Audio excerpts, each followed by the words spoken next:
Welcome to Hope for the Caregiver. This is Peter Rosenberger. I am so glad that you're with us. HopeForTheCaregiver.com. All right, I have a confession to make. I just got back from Denver with Gracie. I took her down there for a consult with her surgeon as we prepare for this upcoming operation that she has to have, which is a pretty significant operation. I truly did everything that I could to make this trip go as smoothly as possible given all of our extreme circumstances. And Gracie has her own wheelchair. I used to have a second wheelchair, but it's gotten kind of beat up a little bit, and it doesn't function for her very well, so I took her good wheelchair. Usually I like to have a travel wheelchair because airlines are not known for being gentle with your stuff, but it's just a straight flight down there. They pull it up to the gate, and we get out and go, and I disassemble most of it anyway. When I get to the gate, what happens is I take her right onto the plane. She pivots, she gets up, she pivots, and gets right into the front seat there. We're flying this. They have a daily flight that goes from Bozeman to Denver. It's a straight shot on Southwest, and so it's open seating, but usually Gracie boards first. And it takes a few moments, and then I disassemble the back of her wheelchair, and then the arms come up. And hold on to that piece of information because that's going to be very important. And the seat cushion that she has with it as well. So all of those things kind of work in tandem. Then I just fold up what's left of the wheelchair. It weighs about 12 to 15 pounds. And then they check it at the gate and bring it back up to us when we arrive in Denver and vice versa. Now, Gracie and I are both TSA pre-checked. So going through the TSA is not terribly traumatic anymore, and you've heard my lamentations on that particular torture exercise that they make us go through. But we get through that, we get to the gate, the guy puts tags on it, and he put 3 different tags on it of where this is going. So it's been a haul to get her there to the airport. I did the music at our church on Sunday morning. I get her to the airport. There's a lot involved in being a caregiver. You know this. And there are a lot of moving pieces. He put the tag on one of these special arms that she has that she can transfer in and out of this wheelchair with. Well, I take the arms off. The yellow tag that the gate guy sees when he's unloading the plane that says, okay, this goes back to the gate. Well, that yellow tag is what catches their eye. They bring it up to the gate. Well, they didn't bring it up to the gate in Denver. So we're sitting there, and I have a car service through Uber. I'm having them come and pick us up, and I reserved a car for her. So I got this guy, but the app is not working properly on my phone. The wheelchair doesn't come up. The guy says he's trying to catch them. He could not. He said, I'll call down there. He did not. And so we have one of those chairs from Southwest that you have to hold the handle to make it move. Otherwise, it puts the brakes on it, which is fine, but it's hard to carry a roller bag with that while going through the airport pushing somebody. And the way I do it is I have Gracie's purse, which has a special strap on it that fits right on my roller bag, my little carry-on, and then she holds a small little bag in her lap with her crutches, and then I'll hold her hand or push her wheelchair, and we'll get through the airport. And it's usually not too bad, except for the airports that have carpet, which why they have carpet I do not know, but they do. So she's very tired, she's uncomfortable, she's in a lot of pain. We finally find where this wheelchair is. And I go to the first lady, and she doesn't know anything about it. She's going to send me way down the hallway there at the Denver airport. Somehow the Denver airport is just not my favorite airport to fly in and out of, except they have a Chick-fil-A. So we're getting ready to go, and this other lady calls it, wait a minute, I think it's right here. So the other lady was just going to nonchalantly send us. The first lady, the second lady saw us and said, is this it? We get over there, we do it. Get going with Gracie. I'm telling the driver through the Uber app that this is where we're going to be, where we're supposed to be, and I'm not getting any confirmation. And I don't know what happens. And finally, we just get abandoned. We're out there waiting. It's hot. Gracie's tired. It's getting to be 6:15 in the evening. I'd already ordered dinner to be delivered to the hotel because we didn't want to go out to get something. We're not driving, so I have Uber Eats that come in. I've got all that piling up on me, no driver, so I use another app to get a Lyft driver, even though I've had my conversation with Lyft that I've shared with you all in years past. We finally get to the hotel. Wonderful driver gets us there safely. He used to be a CNA, and now he's a Lyft driver, and that's great. And he was very kind. Shout out to Sebastian. And then we get there. The meal is waiting right there. It's already been delivered. And so we're behind schedule on that, trying to get her settled in the room. And I booked the room at the place we stay at all the time. It's right across the street from the hospital. And I used the app for that. And we get there and they put us in a non-handicap accessible room, even though it clearly said my reservation and this is what I got. And they didn't have one in the entire hotel, according to the person there. And so I'm sitting there, it's almost 8 o'clock at night. She's got appointments on Monday, first thing in the morning with labs and everything else. And I'm thinking, okay, where am I going to go? To haul her to someplace else. And, it's just, and so we made the best of it. The meal was good. And we made the best of it, but it was just one of those things where it was just like everything was just hitting wrong. And I was pushing myself to pivot and make adjustments on the fly. So here's the lesson I learned. Okay. Number one, triple check the gate check tag for the wheelchair. Make sure it's on the actual wheelchair being sent to the bottom of the plane, not on a part of it that I had to disassemble. You would think that'd be obvious, but there are things competing for shelf space in my brain, and that one just got away from me. So triple check that. And so any of you all are traveling, triple check that. Okay, I don't normally give tips. I'm just telling you this is what my lessons were, and if this helps you, God bless you. And then the second thing is make sure your app is working with your ride shares, that everything is going, smoothly, and double and triple check that. The old phrase, measure twice, cut once. Well, I think as caregivers, we have to measure 17 times and cut once, At least I do. I don't know about y'all, but I do. And then the third thing that I learned was confirm with the people on site at the hotel that we have the right room. Don't trust an app.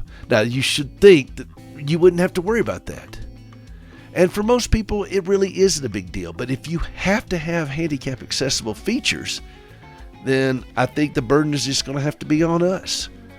Because I don't think you can count on people to do what they say they're going to do without us following through. And that's part of the problem, we have as caregivers. And we just have to accept that certain reality that Ronald Reagan said it best, trust but verify. Trust but verify. And so those are my 3 hard lessons I won. We pulled it out. We got home safely, got Gracie back home, and then we'll head back again in 2 weeks. But it was just a bit maddening. But trust and verify. Trust and verify. That's the word for me today as a caregiver for myself. This is Peter Rosenberg. This is Hope for the Caregiver. We'll be right back. As a caregiver, think about all the legal documents you need. Power of attorney, a will, living wills, and so many more. Then think about such things as disputes about medical bills. What if, instead of shelling out hefty fees for a few days of legal help, you paid a monthly membership and got a law firm for life? Well, we're taking legal representation and making some revisions in the form of accessible, affordable, full-service coverage. Finally, you can live life knowing you have a lawyer in your back pocket who, at the same time, isn't emptying it.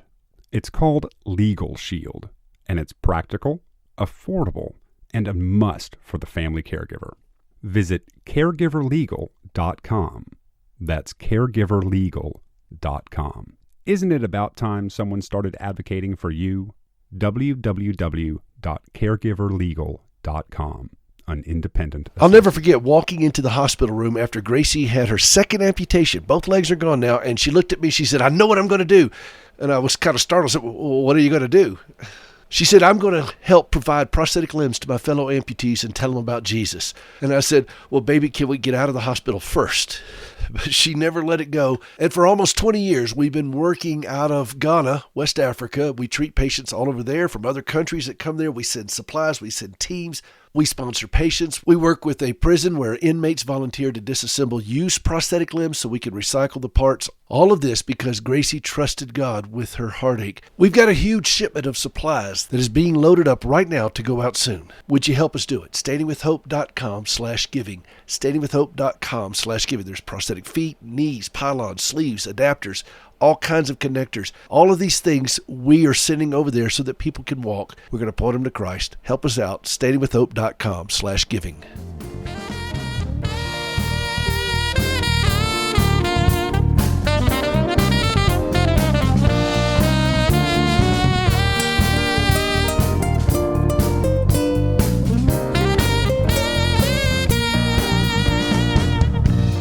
Welcome back to Hope for the Caregiver. This is Peter Rosenberger. This is the program for you as a family caregiver. HopeForTheCaregiver.com, HopeForTheCaregiver.com. And back to that last blog, just to tie that up.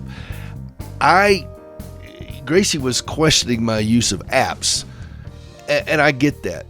But for me, carrying a lot of paper and trying to keep up with all that, I need my hands. And when it's all on my phone, it's a lot more convenient and readily available to me, like my boarding passes and so forth, which I learned the hard way. I don't depend on being online to be able to show my boarding pass to the TSA, and you could put it in your Google Wallets or whatever. If you have an Android, Apple, or the other, whatever, you could do all kinds of things to have it readily available, even if there's no Wi-Fi service or internet availability. And by the way, I got to give a shout out to the TSA. In Denver. The ones in Montana here are usually very, very easy to work with. It's a small airport, but in Denver, it's imagine, if you will, everything that you think is dysfunctional about the government, and then you see that on display. And I went up to there, and I'm pushing a wheelchair, and I've got a carry-on roller bag, and I hand him both. I put both of our IDs in Gracie's hands to give to this guy. We are clearly together, and I cannot. And they got signs out there. You can't say anything disparaging or whatever to the TSA. I'm very grateful that they don't have signs that say you can't think anything disparaging about the TSA, because the thought police are coming after us, but at least we're still just a tiny bit ahead of them.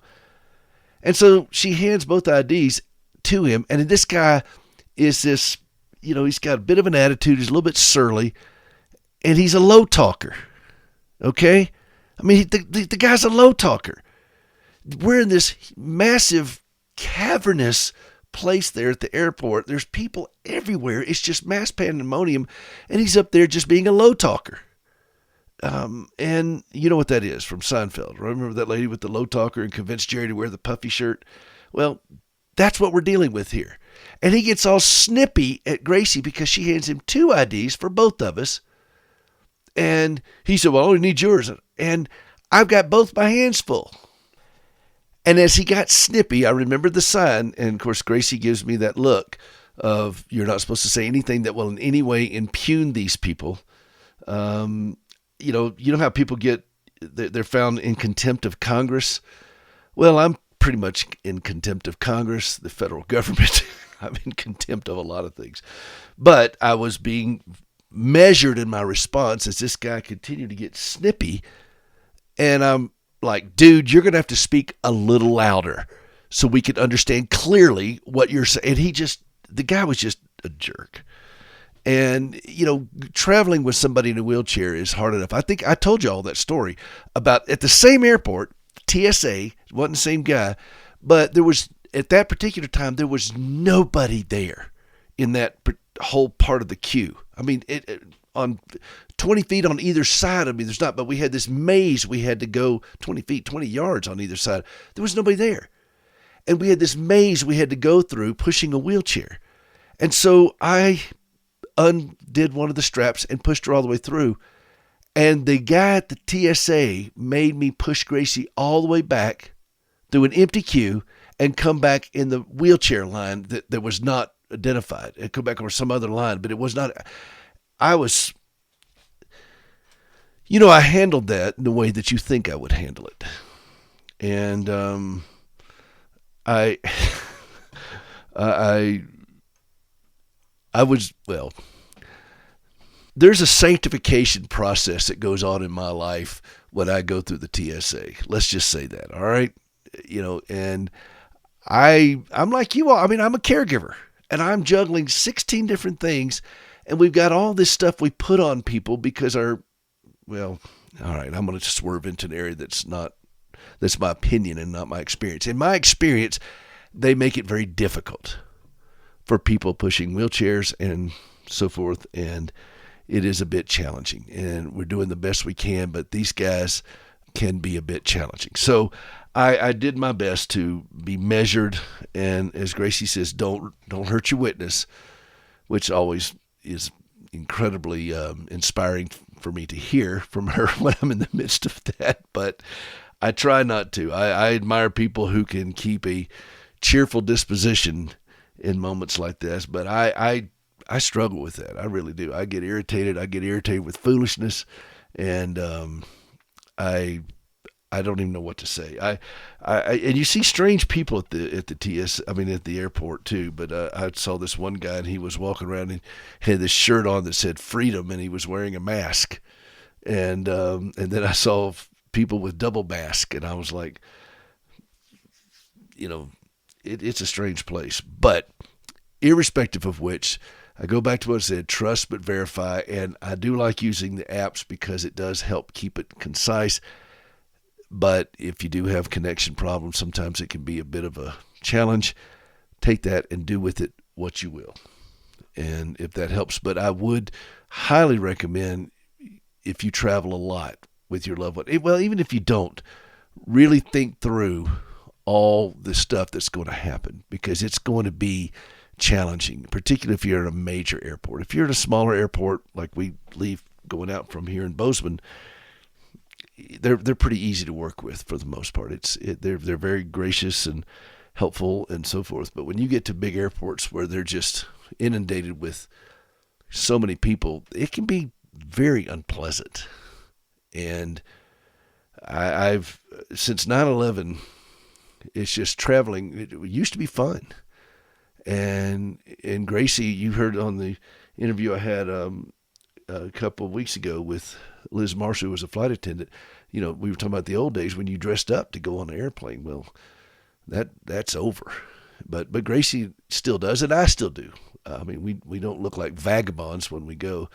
I have gotten Gracie to minimize her Mr. T collection, because Gracie likes jewelry, and she likes jewelry that you can see from the back row kind of thing.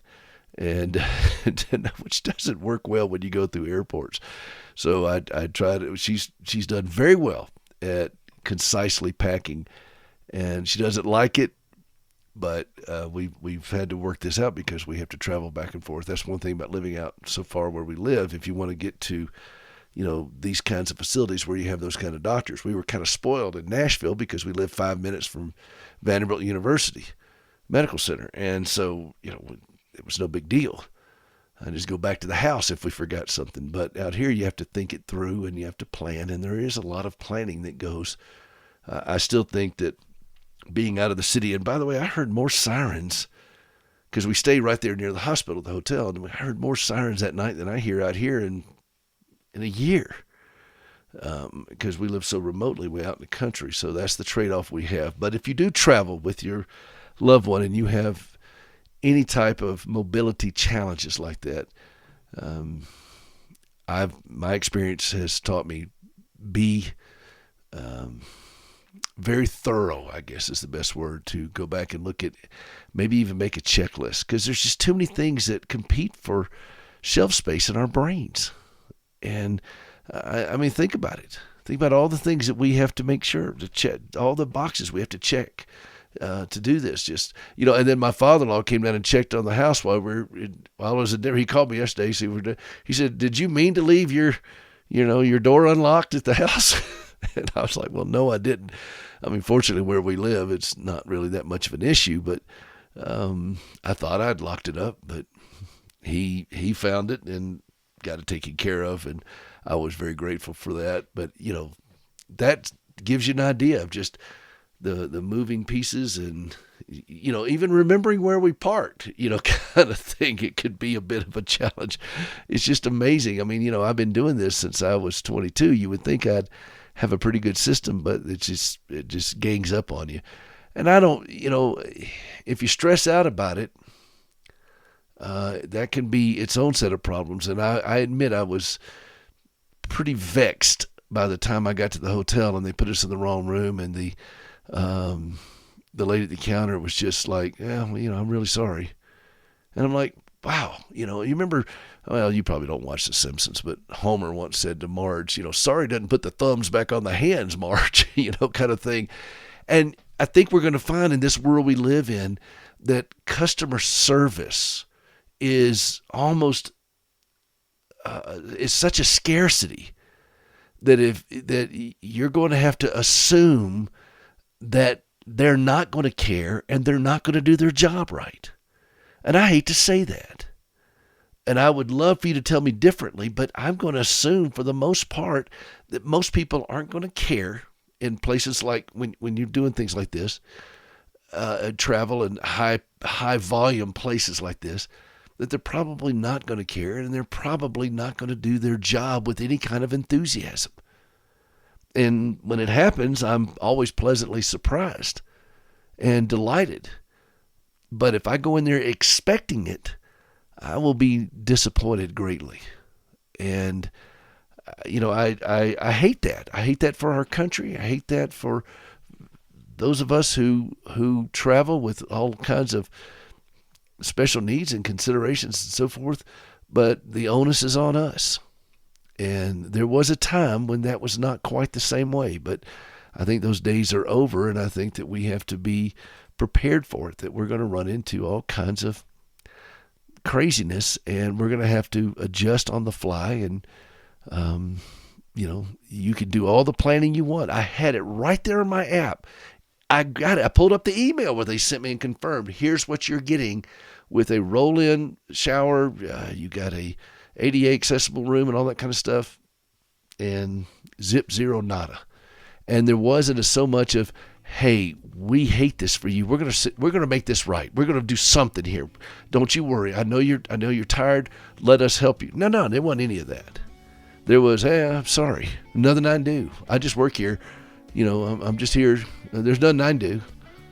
And I was like, man, what an indictment on the culture. Ah, well. All right, ranting's over. I had to learn some hard lessons this week. Again, trust but verify, and recognize that I'm going to have to triple, quadruple, and quintuple check it. This is Peter Rosenberger. This is Hope for the Caregiver. We'll be right back.